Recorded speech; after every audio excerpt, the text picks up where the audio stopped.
Drama जो है ये उर्दू की एक मशहूर शिल्प है जिसके ज़रिए हम अपने माशरे की खूबियाँ और ख़ाबियाँ मंजर आम पर लाते। जीवन बीमा, इसी तरह हर्रासी की बीसी, ग़ीबत चुगली, रहन किसी के दिलजोई के लिए या किसी की हक तलाफी करते हुए उसका घर रहन से रखना, हराम कारोबार, दुआओं का एहतमाम ना करना, नमाज का छोड़ना जैसी लानत का हम शिकार हुए हैं। और हम इसे अल्लाह और अल्लाह के रसूल के तरीके से हल करने के बजाय इन तमाम तर बुराइयों को हम शिरकिया तावीज़ात, जादू टोड़ने से हल करना चाहते हैं, जिससे हमारी दुनिया तो बर्बाद होती ही है, साथ में आखिरत भी बर्बाद होती है। आइए इस लानत से बचने के लिए एक मज़ाहिया अंदाज में ड्रामा तरतीब करने के लिए आमिर, उज़ैर, अमान, एहरार, शौकत, हाजरा और इनके तमाम ग्रुप को दावत देता हूँ कि वो आए और अपनी अपनी जगह पर बैठ जाएं। वो तब इलाज करते जादू टोले के, सास बहू के झगड़े के, मियाँ बीवी के झगड़े के, जिसको जिन्नत आ भी उसके भी झगड़े करते हो, और जिसका काम ठस पड़ा उसके भी, और जो घर में कारोबार नहीं चला, जो कुछ भी नहीं हो रहा उसके सब इलाज करते।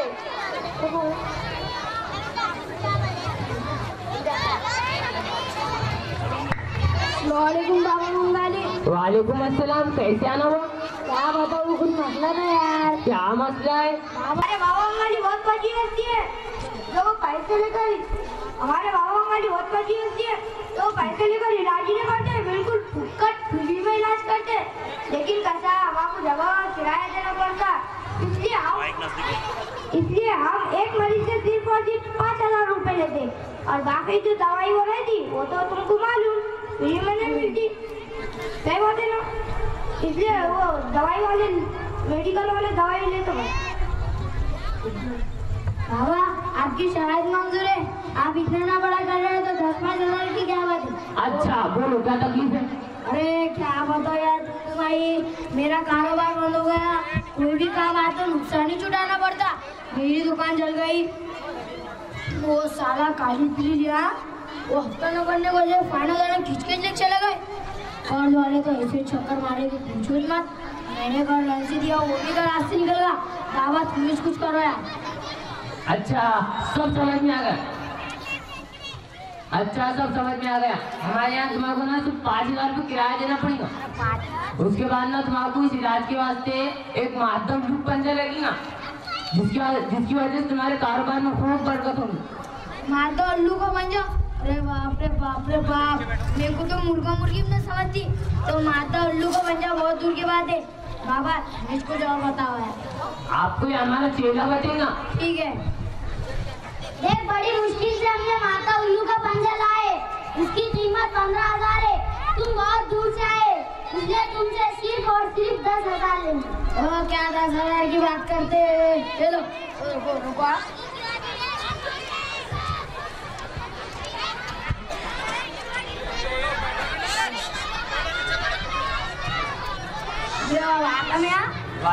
बोलो मसला निकल गया बाबा। क्या मसला निकल गया? बाबा यार मैं तुम्हें क्या बताया, मेरे घर को किसी की नजर लग गई, मैंने 3 महीने से 8 सीसी में घर बनाया, मेरे बच्चे भी इतने नाफरमान हो गए कि मैं खर्च को पैसे भी नहीं देते, मेरी औरत छुड़ाई का पूछो ही मत, जब भी वो करती है बस अंगारे निकालती है, गालें तो ऐसे देती है बाप रे बाप, सुन कर इंसान तो इंसान सेकंड में काम में उलझ डाल देते। मैं घर में सुकून चाहता हूँ, इसी तरह से काम कर ले, आपकी जितनी भी फीसें मैं देने के लिए तैयार हूँ, आप सिर्फ बोले बाबा आपकी कितनी फीसें। अच्छा तुम्हारे बीवी बच्चे ना फरमान है, तुम्हारे बीवी बच्चे फर्मा बरदान रखते, तुम्हें एक बकरा सुबह करना पड़ेगा, अम्मा आज की रात में एक बकरा लेके आ जाओ। अच्छा मैं मंगल बाजार में से बकरा लाता हूँ, वहाँ से अच्छे मिलते ना। हाँ अच्छा मिलते और अच्छे लेके। अस्सलाम वालेकुम बाबा मंगली साहब। वालेकुम अस्सलाम।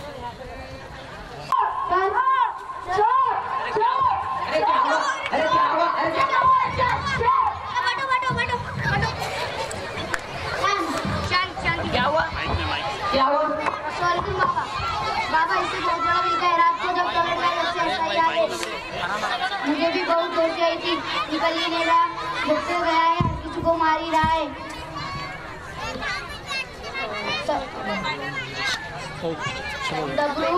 डबरू के पेट में मारा, खतरू के सर फोड़ डाला, खतरू के असली में ऐसा मारा कि टाके लग गए। बाबा इसकी वजह से बहुत लोग जख्मी से कुछ करो।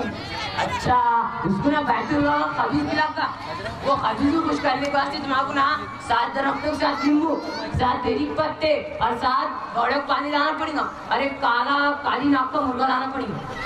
बाबा मैं इतनी चीज जमा नहीं कर सकता, कोई दूसरा रास्ता नहीं। हमारे चेहरे के पास 5000 रुपये दे दो, तुम्हारा सब सामान ला के दे दूंगा।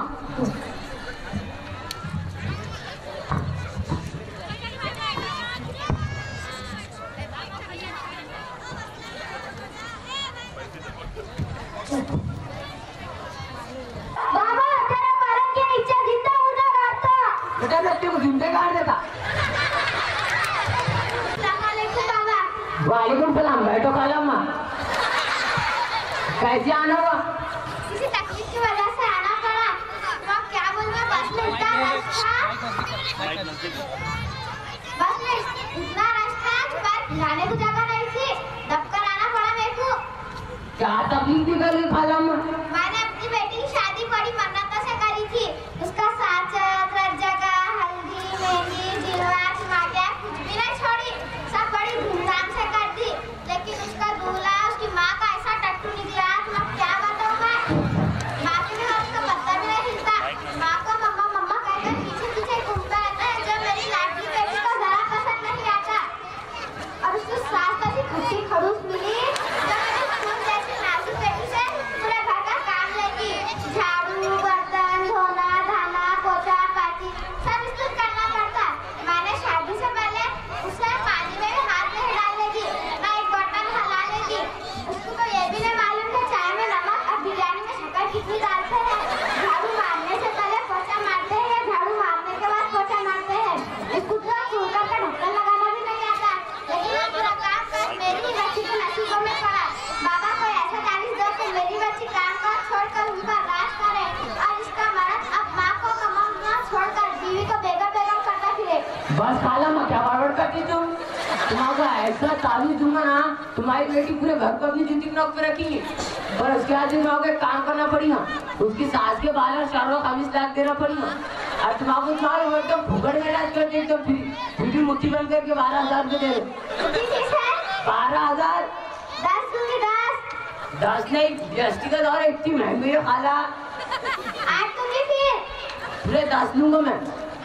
हाँ लो।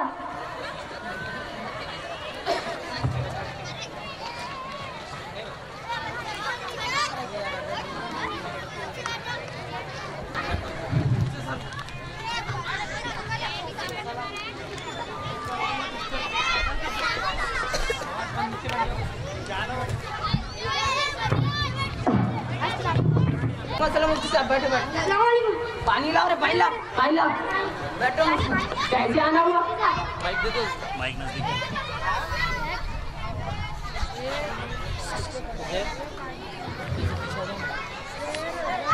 मुफ्ती साहब कैसे आना हुआ? हमारा बुला लेना था। यूँ तो दुनियावी कामों के लिए लोग एक दूसरे से मिलते हैं और कोई पैसों के लिए मिलता है। शहर में आपके रूहानी राज के बड़े चर्चे सुन रहा हूँ, और इन चर्चों के पीछे क्या है मुझे तो मालूम है। मैंने सोचा कि चलो देखता हूँ आपके इलाज करने का तरीका क्या है। अभी अभी मैंने आपके इलाज करने का मुकम्मल तरीका देख लिया, जो बिल्कुल बेबुनियाद और गलत है। ये तरीका अल्लाह से दूर करता है और शिर्क से करीब करता है, और वक्ती तौर पर दुनिया को आबाद करता है और हमेशा की आखिरत को बर्बाद करता है। नबी के तरीके को छोड़कर शैतान के तरीके की दावत देता है। देखो मुफ्ती साहब, तुम्हारे जैसे अली तो मेरे पास है। तुम्हें बोलो मैं कौन सा गलत इलाज करा? देखो बाबा, अल्लाह ताला ने हमें मुकम्मल जिंदगी गुजारने का तरीका सिखाया है, और नबी करीम सल्लल्लाहु अलैहि वसल्लम की जिंदगी हमारे लिए बेहतरीन नमूना है।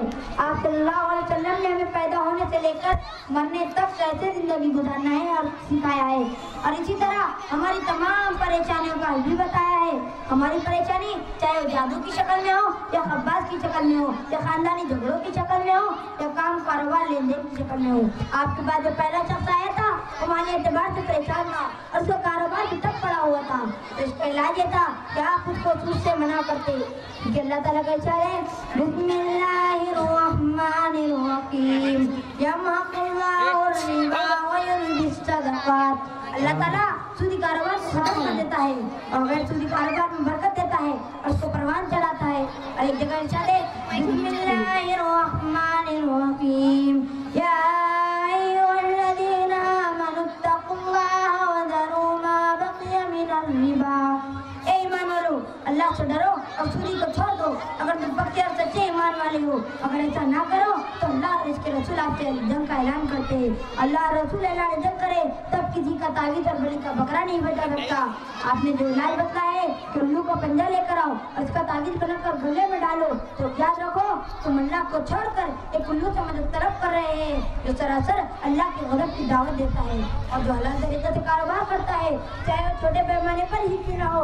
तो इससे शख्स अल्लाह के रसूल का इरशाद है अत्ताजिरुस्सदूकुल अमीन मअन नबिय्यीन वस्सिद्दीक़ीन वश्शुहदा। सच्चा और अमानतदार ताजिर अंबिया सिद्दीक़ीन शुहदा के साथ होगा। आपके पास जो दूसरा शख्स आया था उसकी औलाद अभी भी नाफरमान थी। अगर आप इसे ये नसीहत करते घर में सलाम करके दाखिल होना तो उसकी औलाद समझदार हो जाती। सलाम का एहतमाम ना करने की नौबत यह होती है तो लोग आपसे बदगुमान हो जाते हैं और नफरत करने लगते हैं। जब आप किसी को सलाम करते हो तो उसकी शर्त से महफूज हो जाते हो। इसी तरह आपके पास जो दिन के असर वाला शख्स आया था, अगर आप इसे ये कहते कि अगर तुम बैतुल खला जाते हो दुआओं का एहतमाम करते तो तुम पर कोई दिन हावी नहीं होता। जब कोई इंसान हजरत मोहम्मद रसूलुल्लाह सल्लल्लाहु अलैहि वसल्लम की की बताई हुई दुआओं का, सुन्नतों का, जिक्र का एहतमाम तर्क कर देता है तो उस पर इसी तरह की आफतें बलाएं मुसीबतें आती है। आपके पास जो खाला अम्मा अपनी बेटी को लेकर उसके शौहर अरसाज की शिकायत कर रही थी, इसकी वजह यह थी दीन से दूरी। वो अपनी सास को कभी माँ नहीं समझती, वो अपने ससुराल को अपना घर नहीं समझती। जो औरत घर के काम काज करती है उसे काम काज करने पर भी अजर सवाब दिया जा सकता है। एक हदीस पाक में आता है कि जो औरत अपने खाविद के घर में कोई बेतरतीब चीज को उठाकर तरतीब से रख देती है तो अल्लाह ताला उसको एक नेकी अता फरमाते हैं और एक गुनाह माफ फरमाते हैं और जन्नत में एक दर्जा बुलंद अता फरमाते हैं। अब औरतें रोजाना कितनी चीजों को तरतीब से रख देती होंगी। किचन की चीजों को ले ले तो मेरा ख्याल है 50 चीजें तो रखती होंगी, लेकिन औरतें घर की सफाई के तो आपकी नियत ही नहीं करती, तब किसी वजह से इन्हें काम काज मुश्किल मालूम होता है। अल्लाह ने कुरान मजीद में इरशाद फरमाया इन्नल्लाह युहिब्बुत तव्वाबीन व युहिब्बुल मुततहहिरीन। बेशक अल्लाह ताला तौबा करने वाले से मोहब्बत करते हैं और साफ सुथरा रहने वाले से मोहब्बत करते हैं। अब कुरान पाक कहता है तो जो साफ सुथरा रहेगा अल्लाह ताला इससे राजी होंगे। तो औरतों को चाहिए घर में झाड़ू दे रही है, पर्ची साफ कर रही है, नियत ये कर ले कि पाकीज़गी और सफाई आधा ईमान है। शरीयत का हुक्म है कि सफाई आधा ईमान है। अब तूर निस्फुल ईमान, तो आप दिल में नियत ये कर लिया करें कि ये सफाई कर रही हूँ कि नबी अलैहिस्सलाम ने फरमाया पाकीज़गी और सफाई आधा ईमान है। पाकीज़ा और साफ रहने वाले से अल्लाह मोहब्बत करते हैं। अब आप अपने घर को चमकाए रखे, अपने घर को नगीना बना कर रखे, अपने घर के फर्नीचर को चमकाए, बर्तनों को चमकाए, कपड़ों को धो कर रखे, आपको काम पर जो सवाब मिलता चला जाएगा। देखिए बाबा, आपके पास जो लोग इलाज की गर्ज से आते हैं, आपके पैसों की खातिर इनका अकीदा और ईमान खराब कर देते हैं। अगर आप इनको सुन्नतों पर अमल करने को कहे, अस्कारों को कहे, 5 वक्त की नमाजों को कहे तो अल्लाह ताला इससे रिज़्क़ के दरवाजे खोल देता है। इससे तुम्हारी भी आखिरत तबाह होने से बच जाएंगी और उनकी भी आखिरत बर्बाद होने से बच जाएंगी। किसी परिंदे के खून से इलाज या मादा उल्लू के पंजे से इलाज या अल्लाह के सिवा किसी और के नाम का जानवर जुबा करना, नींबू से और मिर्च से इलाज या ऐसे तावीज़ जिनमें अल्लाह के अलावा किसी और से मदद तलब की गई हो या किसी इंसान के नाखून, बाल या कपड़ों से इलाज करना, इसी तरह बाल निकालना, पुतला जलाना बिल्कुल नाजायज़ और हराम है। बाद लोग ऐसे कामों को बहुत मामूली समझते हैं और इर्तिकाब में जरा भी हिचकिचाहट महसूस नहीं करते, हालांकि अक़ीदत से ताल्लुक़ रखता है और ईमान की बर्बादी का बाइस बन जाता है। हमें से कितने ही बेशुमार घराने ऐसे हैं जो इस हराम जादू टोने में मुलव्विस है। बस अल्लाह तो हमारी हिफाजत फरमा। हदीस मुबारक की से जादूगर से सिर्फ पूछगछ करना ही इस कदर कबीरा गुनाह है कि इंसान की 40 दिन तक नमाज कबूल नहीं होती। अल्लाह ने इरशाद फरमाया कि जो शख्स किसी काहिन जादूगर के पास आया और उससे कोई बात पूछी तो उसकी 40 रोज तक नमाज नहीं होती। सिर्फ पूछगछ करना ही बड़ा ईमान का बड़ा दीनी नुकसान है। तो आप इलाज करवाने वाला को क्या हाल होगा। ऐसे शख्स के मुतालिक हज़रत मोहम्मद रसूलुल्लाह सल्लल्लाहु अलैहि वसल्लम ने फरमाया तो बेशक किसी काहिन जादूगर के पास आया और उससे कोई बात पूछी और उसने तस्दीक की और इनकार कहा जब मोहम्मद पर नाज़िल हो।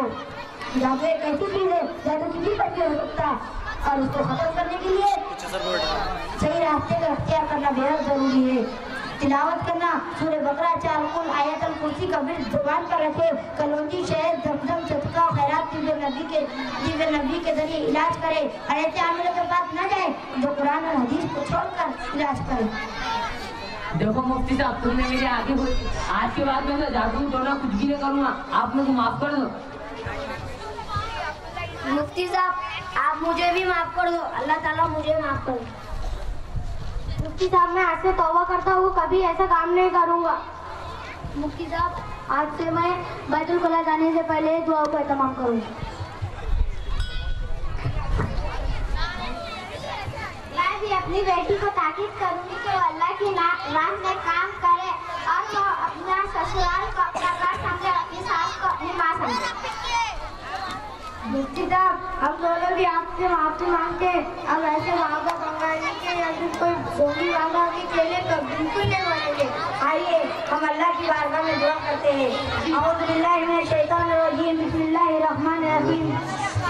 अल्लाह हमारे गुनाहों को माफ फरमा। अल्लाह हम जादू टोटकों से तौबा करते हैं, अल्लाह तो हमें माफ फरमा। आमीन। जादू करने कराने से हमारी हिफाजत फरमा। आमीन। अल्लाह ब्याज और फाइनेंस की रकम इस्तेमाल करने से हमारी हिफाजत फरमा। आमीन। अल्लाह जो मांगा है वो भी अता फरमा। आमीन। अल्लाह हर राशि की भी उसकी रकम उठाने से हमारी हिफाजत फरमा। आमीन। अल्लाह मकान नया रख कर उसकी रकम इस्तेमाल करने से हमारी हिफाजत फरमा। आमीन। अल्लाह जिसे कबल टूटा है तो अल्लाह तुझसे मांगने की तौफीक अता फरमा। आमीन। अल्लाह जो मांगा है वो भी अता फरमा, जो मांगने से रह गए वो भी अता फरमा। आमीन। अल्लाह बचत गट की स्कीम से हमारी हिफाजत फरमा। आमीन। सुभान रब्बिक रब्बिल इज्जति अम्मा यसिफून व सलामुन अलल मुरसलीन वल्हम्दुलिल्लाहि रब्बिल आलमीन। ये थे मक्तब तालीमुल कुरान के नन्हे मुन्ने तालिब इल्म जो एक ड्रामा आपके सामने पेश कर रहे थे।